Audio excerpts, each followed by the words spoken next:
वालेकुम व्यूअर्स, मैं हूं समीना पाशा। उम्मीद है आप लोग खैरियत से होंगे। व्यूअर्स, बहुत सी आम खबरें और अपडेट्स लेकर इस व्लॉग में आपके सामने हाजिर हैं। पेशावर हाई कोर्ट की तरफ से एक अहम फैसला आया है, वो आपके साथ शेयर करेंगे। पीटीआई को कुछ रिलीफ मिला, लेकिन क्या ये हतमी रिलीफ है, इसके ऊपर बात करेंगे।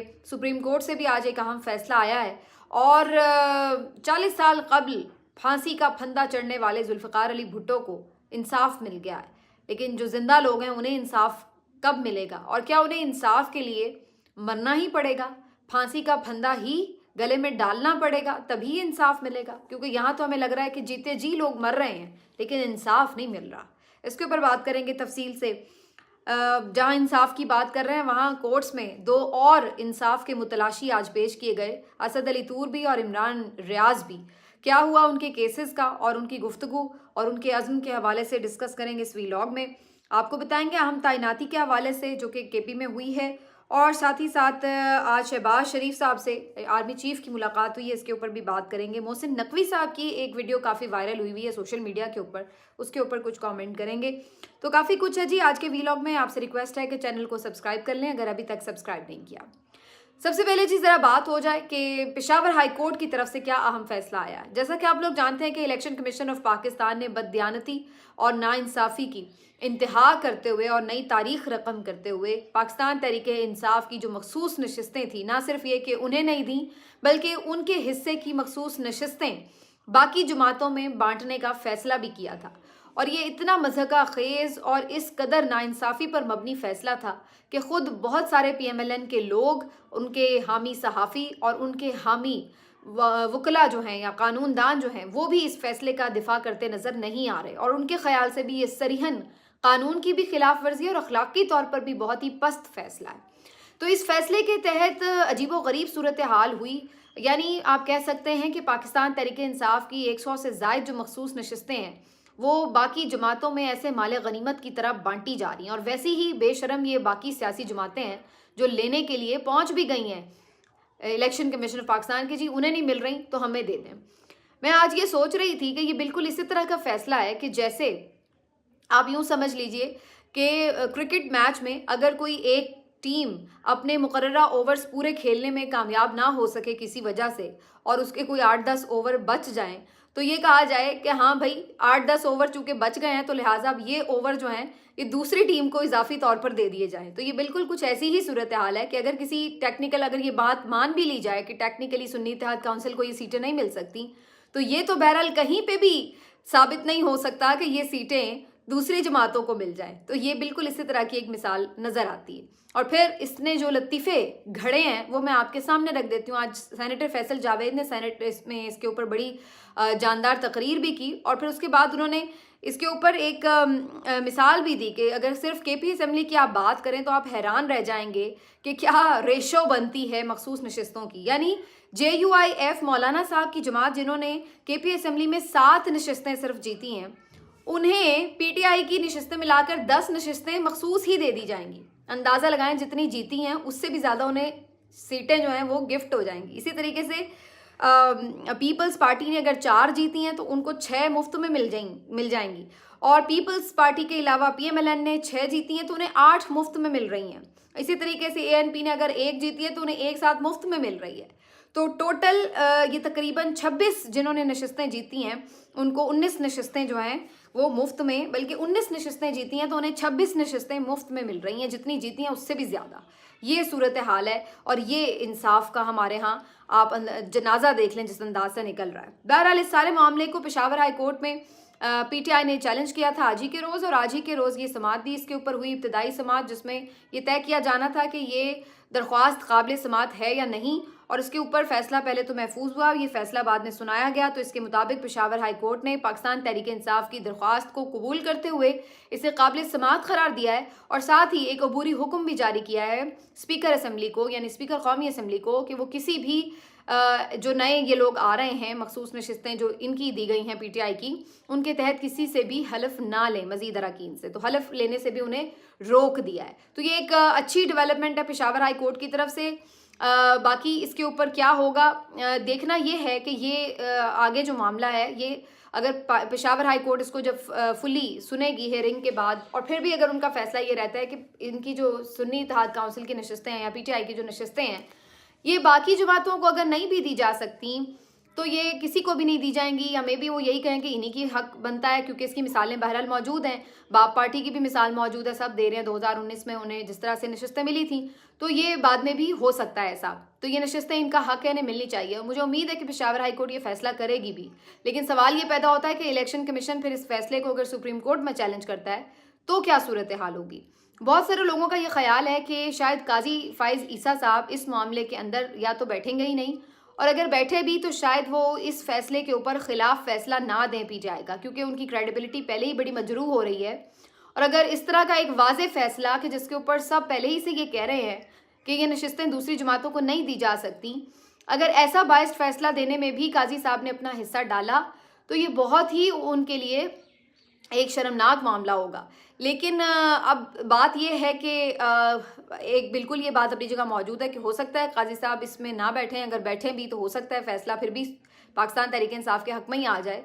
और तीसरा इसमें लेकिन एक ऑप्शन और भी है, देखिए इस बात को समझिए कि ये नशिस्तें यानी ये लूटी हुई पीटीआई की नशिस्तें अगर बाकी जमातों को मिलती हैं तो 2/3 मेजॉरिटी बन जाती है आपके पास यहाँ पर कौमी असम्बली में, और ऐसी सूरत में फिर काजी साहब के लिए एक्सटेंशन का रास्ता भी बन जाता है जो कि पीएमएलएन उनको देना चाहती है। अगर काजी साहब ये नशिस्तें देने से इनकार कर देते हैं और फैसला ये आता है बाद में आगे सुप्रीम कोर्ट से कि जनाब ये नशिस्तें पीटीआई के पास ही रहेंगी, तो फिर उस सूरत में इनके पास 2/3 मेजॉरिटी नहीं रहेगी और या इन्हें तरमीम नहीं कर सकेंगे। तो ये एक सीधा सीधा मफाद का टकराव भी है। तो मेरा ख्याल है कि अगर काजी साहब इस बेंच में बैठना भी चाहें तो कोई इस बुनियाद के ऊपर भी एतराज़ आयद कर सकता है कि ये मफादात का टकराव भी बनता है। वैसे भी काजी साहब को पहले भी मना किया गया था कि आप पीटीआई या इमरान खान के केसेस बराह रास्त ना सुने, लेकिन बहरहाल अब ये जो सारा मामला ये तो अभी कहना कुछ कबल अज़ वक्त है, पहले तो मामला पेशावर हाई कोर्ट में ही देखा जाएगा कि क्या होता है। दूसरा जो एतराज़ इस पर उठाया जा सकता है मुमकिन है वो ये है कि जी पेशावर हाई कोर्ट जो है वो एक सूबे की हाई कोर्ट है, और ये जो फैसला है ये विफाक का, पंजाब का, बलूचिस्तान का असम्बली, सिंध असम्बली का, सब असम्बलियों का है, तो उनका फैसला क्या इन तमाम असम्बलियों पे भी लागू होगा। इस वजह से भी बार बार ये सवाल, पहले भी एक दफ़ा आपको याद होगा ये सवाल उठा था जब बल्ले के निशान का मामला था, तो उस वक्त भी ये सवाल उठा था कि उनके दायरा इख्तियार में आता है या नहीं, और अब फिर ये सवाल उठाया जाएगा ज़ोरों शोर से, और फिर उसके बाद कोशिश की जाएगी कि पेशावर हाई कोर्ट को मिलान किया जाए कि हाँ जी ये तो बायस्ड है और ये पीटीआई के ही हक में फैसले देती है। तो ये सब कुछ अभी आपको आने वाले दिनों में मिलेगा, लेकिन उससे पहले जो बायस्डनेस इलेक्शन कमीशन ने दिखा दी है उसके ऊपर सब गूंगे बहरे बन के बैठे रहेंगे।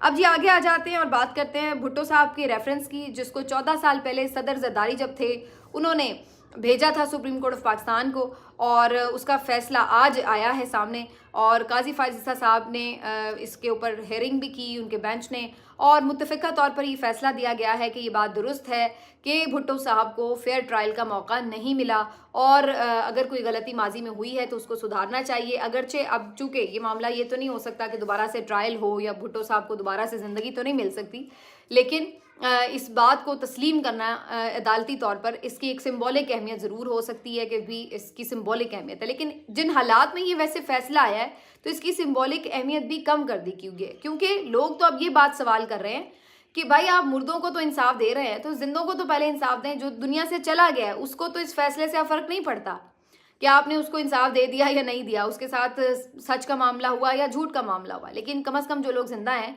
आप उनके तो मामलात पहले से तय करें। क्या इस मुल्क में मरना ही पड़ेगा आपको इंसाफ लेने के लिए? तो फिर कोई आज से 40 साल बाद कोई और जज बैठा होगा और तब वो ये फैसले कर रहा होगा कि जी वो जो इलेक्शन हुए थे वो मुतनाज़े हुए थे, और वो उस वक्त जो इमरान खान के साथ ट्रायल हुआ था वो सारा गैर कानूनी ट्रायल था, तो तब वो ये सब कर रहा होगा। तो फिर आपकी लेगेसी क्या होगी? ये होगी कि जो आज आप भुट्टो के जजेस को ये एक तरह से कटहरे में खड़ा कर गए हैं कि उनके साथ इंसाफ नहीं उन जजेस ने किया, तो इसका मतलब है कि कल को आपको भी कोई कटहरे में खड़ा कर रहा होगा कि आपके चीफ जस्टिस होते हुए यहाँ पर ये चीज़ें गलत हुई और आपने इंसाफ नहीं किया। तो तो आप दूसरों को यानी कटहरों में खड़े कर रहे हैं, और जो आप खुद इस वक्त कटहरे में खड़े हैं उसका आपको कोई इदराक नहीं है कि आपने भी इंसाफ करना है। तो ये एक अजीबोगरीब मामला है। बहरहाल इसके ऊपर हम मजीद क्या बात करें। अच्छी बात यह कि चलिए एक पीपल्स पार्टी के लिए हमेशा ये चीज़ रहती थी, अदालती कत्ल हुआ है, उन्हें इसका एक सर्टिफिकेट भी अब सुप्रीम कोर्ट से ही मिल गया है। आगे जी बढ़ते हैं। आपको बताएं कि जब हम जिंदा लोगों को इंसाफ की बात करते हैं तो आप असद अली तूर को आज देख लें, आज इमरान रियाज को देख लें। ना करदा गुनाहों में ये लोग पाबंदे सलासल हैं और झूठे फ्रिविलस केसेस इनके खिलाफ बने हुए हैं, जिनके ऊपर ना तो कोई कार्रवाई होती है ना कोई इंक्वायरी होती है।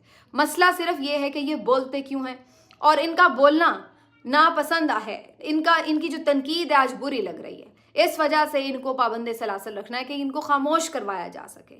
अब आज इमरान रियाज खान को पेश किया गया, 5 रोज़ा जिस्मानी रिमांड पर ये रहे हैं, और आज उनको जब पेश किया गया है तो उनको मीडिया से बात नहीं करने दी जा रही। बहरहाल फिर भी लोगों ने कैमरों के थ्रू किसी ना किसी तरह बात कर ली। तो वो बंदा तो आज भी उसी तरह डिटर्मिनेंट था, वो उसी तरह दबंग अंदाज में मतलब मैं उनकी वो 5-7 मिनट की गुफ्तगू देख रही थी तो मुझे लग रहा था मैं उनका वीलॉग सुन रही हूँ। जो बात वो पहले करता था वो तो आज भी वही कर रहा है। आपके उसको पकड़ के बंद करने का फायदा क्या हुआ है? रुसवाई तो आप ही के हिस्से में आई, उसका क्या गया है? वो तो अपने मौक़िफ़ पे डटा हुआ है। वो तो अलग ऐलान कह रहे हैं कि ये जाली हुकूमत है, जाली मैंडेट से बनी और हम तस्लीम नहीं करते। ये बात तो हम सब कर रहे हैं कि ये जाली हुकूमत है, जाली मैंडेट से बनी है। तो इमरान रियाज को आपने बंद करके उसका ही कद बढ़ाया है और अपना कद घटाया, इसके अलावा आप कुछ नहीं कर सके। सच बदल नहीं जाता। अगर कोई खामोश 1-2 आवाज़ें हो भी जाएंगी तो उससे सच तो नहीं बदल जाएगा। सच तो वही है जो है कि आप लोगों ने डाका मारा है, आप लोगों ने जिस तरीके से कौम के साथ गद्दारी करते हुए एक गलत तरीके से पूरा इलेक्शन को चुराया है, वो सारी बात सबको पता है। तो वो तो हकीकत नहीं बदल सकती। अब आप आईना तोड़ें ये सोच के कि जी हमारी शक्ल बुरी क्यों है, तो भाई अपनी शक्ल ठीक कर लें ना, आप अपने खद्दोखाल ठीक कर लें। बहरहाल आज एक और गैर कानूनी बात यह है कि ये केस जिसमें कुछ नहीं था, और इमरान रियाज भाई बता रहे थे 5 दिन उनको कोई पूछगछ ही नहीं हुई इस केस से मुतालिक, दहशतगर्दी का जो मुकदमा था। तो उसके बाद होना तो ये चाहिए था कि बिल्कुल कूड़े दान में डाल दिया जाता ये पूरा केस, लेकिन फिर भी उनको जुडिशल रिमांड में दे दिया गया है। बहरहाल इससे फ़र्क सिर्फ ये पड़ेगा कि अब ज़मानत अप्लाई की जा सकेगी इमरान भाई की। अदरवाइज़ इसमें कोई केस में ना पहले इन्वेस्टिगेशन ऐसी हो रही है ना आगे कोई इस तरह की इन्वेस्टिगेशन नज़र आनी है कि जिसके ऊपर हम ये कहेंगे जी बड़ा कुछ निकल आएगा केक से। इसी तरह से असद तूर साहब जो है इनका भी आपको मालूम है कि रिमांड दिया हुआ था 3 रोज़ा, उससे पहले भी 5 रोज़ा रिमांड था, उसके बाद 3 रोज़ा था, और इन दिनों में भी कुछ नहीं उनसे पूछा गया और कोई नहीं। पहले तो उन्होंने भूख हड़ताल कर रखी थी, बाद में शुक्र है कि वो ख़त्म हो गई। लेकिन अल्टीमेटली आज भी जब उन्हें पेश किया गया तो होना ये चाहिए था कि उनको या तो डिस्चार्ज किया जाता या जुडिशल किया जाता। आज फिर उनका मजीद 2 रोज़ा रिमांड दे दिया गया। किस बुनियाद के ऊपर? कौन सी चीज़ है? मतलब FIA के लोगों के पास कोई जवाब भी नहीं होता और जज साहब धड़ाधड़ रिमांड दिए जा रहे हैं, और अब 2 रोज़ा रिमांड उनका मजीद दे दिया गया। इस मौके पर असद तूर साहब भी जब आए हैं वो भी बंदा वहीं खड़ा था जहाँ खड़ा है। वो आज उसने भी 3 बार चीफ जस्टिस का ही शुक्रिया अदा किया कि बहुत शुक्रिया चीफ जस्टिस साहब, थैंक यू वेरी मच। उसको पता है कि उसके साथ क्यों हो रहा है और कौन करवा रहा है। तो इससे किसकी इज्जत में कमी आ रही है और किसकी इज्जत में इजाफा हो रहा है?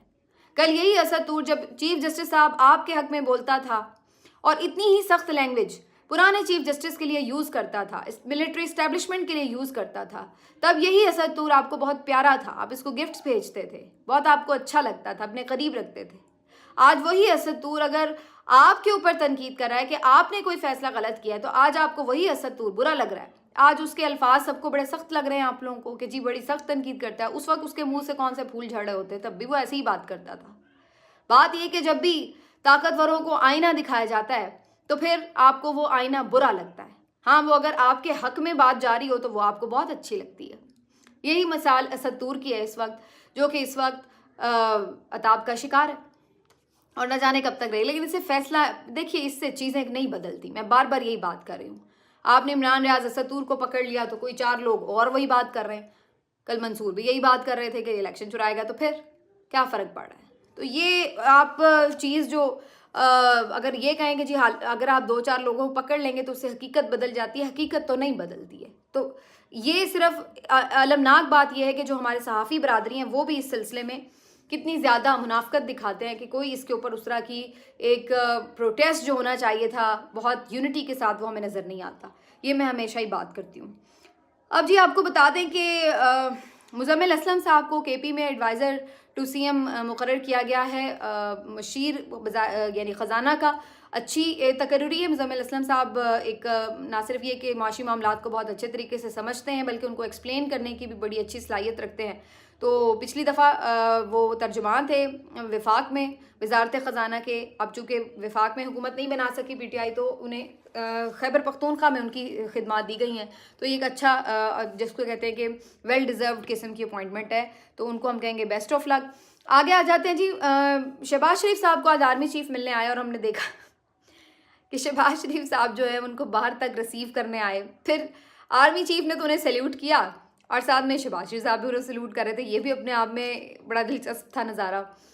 यानी अगर वैसे तो मैं उसकी बात नहीं करी, पाकिस्तान की तो हक़ाइक़ ही माशाल्लाह कुछ और हैं, लेकिन अगर आइनी तौर पर बात की जाए तो बेसिकली शहबाज शरीफ साहब बॉस हैं, आर्मी चीफ बॉस नहीं है। लेकिन जो हमारे मुल्क के हक़ाइक़ हैं वो तो आपको पता ही है, और जिस तरह शहबाज शरीफ साहब इस कुर्सी पर बैठे हैं वो भी उन्हें पता है। तो इसलिए सबको पता है कि बॉस असल में कौन है कौन नहीं है, और किसको सल्यूट करना है और किसको नहीं करना। बहरहाल अब इसके ऊपर काफ़ी मैं देख रही थी कि लोग जो थे बात भी कर रहे थे सोशल मीडिया पर। और लास्टली मैं थोड़ी जिक्र करना चाहती हूँ मोहसिन नकवी साहब का। मोहसिन नकवी साहब जो हैं जनाब, ये अपनी ग्रां कदर खिदमात की बिना के ऊपर जो इन्होंने फस्तायत और जुल्म का बाजार गर्म कर रखा था पंजाब में एज निगरान वज़ीर आला, उसकी जो इन्हें नवाजिशात के तौर पर PCB का चेयरमैन मुकर्रर किया गया था।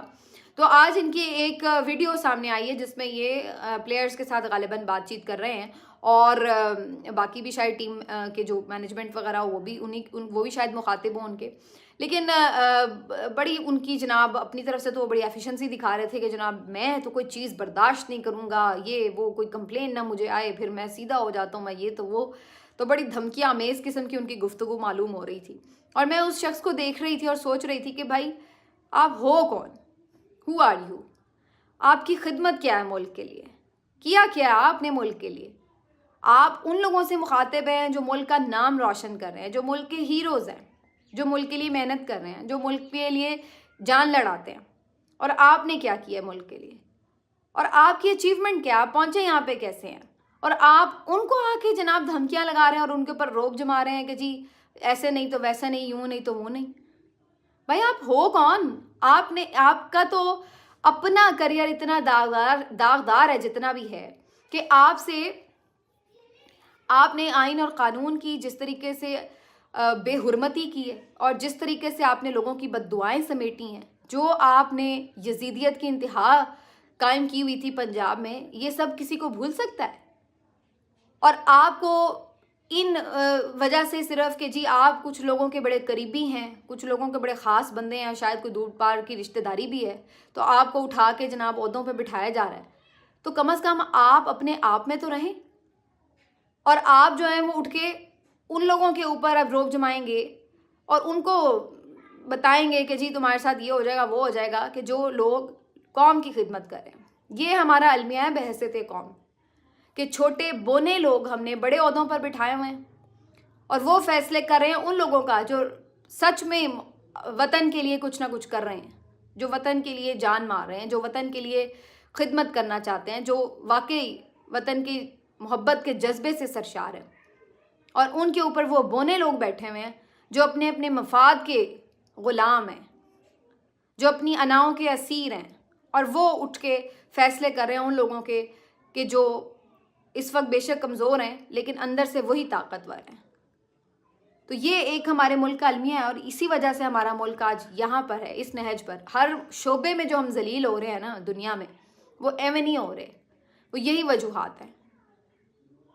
तो ये अब पहले ही क्रिकेट हमारी ज़वाल का शिकार है, और ऊपर से इस टाइप का इंसान ऊपर मुसल्लत कर दिया है। तो अब तो मुझे जो रही सही हो, क्योंकि ऐसे जब लोग जो बग़ैर मेरिट के और बग़ैर किसी अच्छी नीयत के तैनात होते हैं ना, तो वो फिर कभी भी भलाई नहीं ला सकते, खुशहाली नहीं ला सकते, जिनकी तैनाती गलत हो, चाहे वो कुछ भी कर लें। तो ये जितना मर्ज़ी शोर मचा लें, जितनी मर्ज़ी लुटियाँ डाल लें, अल्टीमेट इन सब को जाना ही है। और ये एक बिल्कुल अल्लाह का इंसाफ है, अल्लाह का कानून है। ये जब भी कभी हरकत में आ गया तो फिर आप इनकी दौड़ें देखिएगा कि कैसे लगती हैं। ये सिर्फ अल्लाह रस्सी दराज कर देता है, और ये रस्सी दराज हमारे मुल्क में कुछ ज़्यादा ही हो जाती है, लेकिन ऐसा नहीं है कि वो रस्सी दराज रहती है, वो लाजमन आप जो करते हैं आपको भुगतना पड़ता ही है। यहाँ नहीं भुगतना पड़ेगा, अगले जहाँ में भुगतना पड़ेगा। आज इमरान रियाज भाई भी बड़ी शर्म दिला रहे थे उन लोगों को कि भाई बताएं आपने क्या वहाँ से बरामद किया। तो पुलिस वाले कह रहे हैं हमने एक डंडा बरामद किया है। तो इमरान रियाज भाई भी हंसे, कहते पढ़ो कलमा और कहो कि तुमने बरामद किया कुछ मेरी निशानदेही पर। तो ये तो हालात हैं। लेकिन यहाँ पर शर्म दिलाने या ज़मीर जगाने की जितनी भी कोशिश कर ली जाए वो नाकाम ही रहती है। या तो वो ज़मीर इतनी बुरी तरह सोए हुए हैं या इतनी बुरी तरह खौफजदा है कि किसी के मुंह से कुछ फूटता ही नहीं है। हाँ, तन्हाई में कह रहे होते हैं कि देखें हम भी आपके साथ ही हैं, लेकिन करते वही हैं जो उन्हें कहा जाता है। जिस तरह हाँका जाता है उसी तरह शुरू हो जाते हैं, भेड़ बकरियों की तरह। मिलते हैं आपसे अगले वीडियो में। अपना ख्याल रखिए। अल्लाह हाफिज़।